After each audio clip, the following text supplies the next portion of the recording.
Hey, what if I told you that one of the most powerful things Jesus ever said wasn't a command, but actually a declaration of who you already are? Well, today we're going to dive deep into a statement of identity from the Bible that, honestly, it changes everything. So right here in Matthew chapter 5, Jesus looks at his followers and says something that must have been just shocking. And you really have to catch this. He doesn't say, hey, you should try to be the light, or maybe one day you'll become the light. Nope. He makes a definitive, factual statement. You are the light of the world. Think about that. This isn't some goal you have to achieve. It's an identity you already have. And this is the absolute heart of the whole thing. It's not about you striving and working in your own power to become something you're not. It's all about grace. The entire point is that because of who Christ is and what he's done, this is now who you are. Simple as that. You were in darkness, but now, because Christ is in you, you shine. Okay, so to help his followers really get this radical new identity, Jesus uses two really brilliant everyday metaphors that everyone back then would have instantly understood: salt and light. So let's unpack what each one of these really means. First up, he says, you are the salt of the earth. Now, to get this, you gotta remember what salt's main job was back then: preservation. I mean, long before refrigerators, salt was absolutely essential for stopping food from rotting and decaying. In the exact same way, believers are meant to be a preserving influence in the world, literally slowing down moral and spiritual corruption just by being there. And the second metaphor is light of the world. You know, the function of light is so simple, but it's so profound. It just drives out darkness. That's what it does. It reveals what's hidden in the shadows, it brings clarity, and it shows the way forward. Light exposes truth, and it brings safety. It's an active, darkness-destroying presence. And this just perfectly illustrates the main point of both of these metaphors. Think about it. Salt and light are completely different from their surroundings. Salt only works if it's actually salty, and light only works if it's shining in the dark.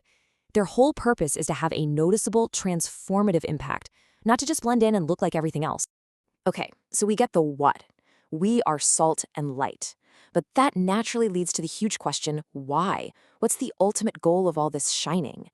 Well, the Bible basically says your life is meant to be a living sermon. And here it is, the purpose statement, plain and simple. Jesus is crystal clear. The reason you're supposed to let your light shine, to do good deeds, is not so you can build up your own reputation. It has one specific ultimate goal: so that other people will see your life and give glory not to you, but to your Father in heaven. Your life is supposed to be a giant signpost pointing directly to God. So, the crucial takeaway is this. It's a total shift in motivation. This isn't about being seen as a good person or getting a pat on the back. It's about living in a way that your actions, your honesty, your kindness, your faithfulness make people stop and get curious about the God you serve. Every single act of faithfulness points right back to the one who saved you. Now, this all sounds really great, right?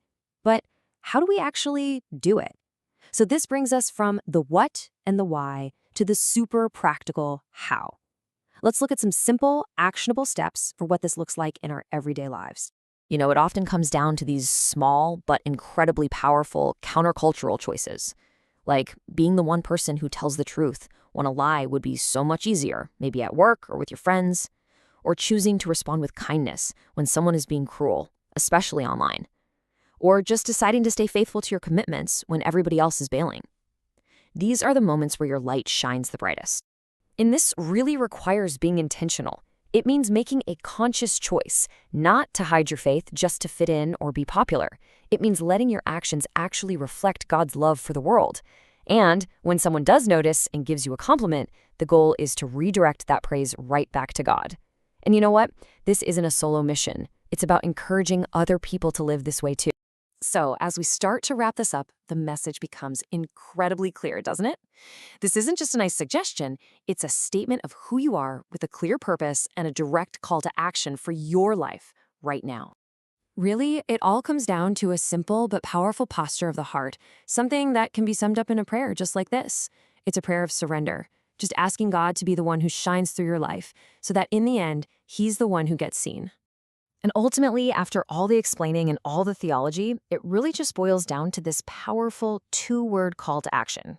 It's a final, memorable charge to embrace the identity you've been given and to live it out for the whole world to see. Shine for Christ.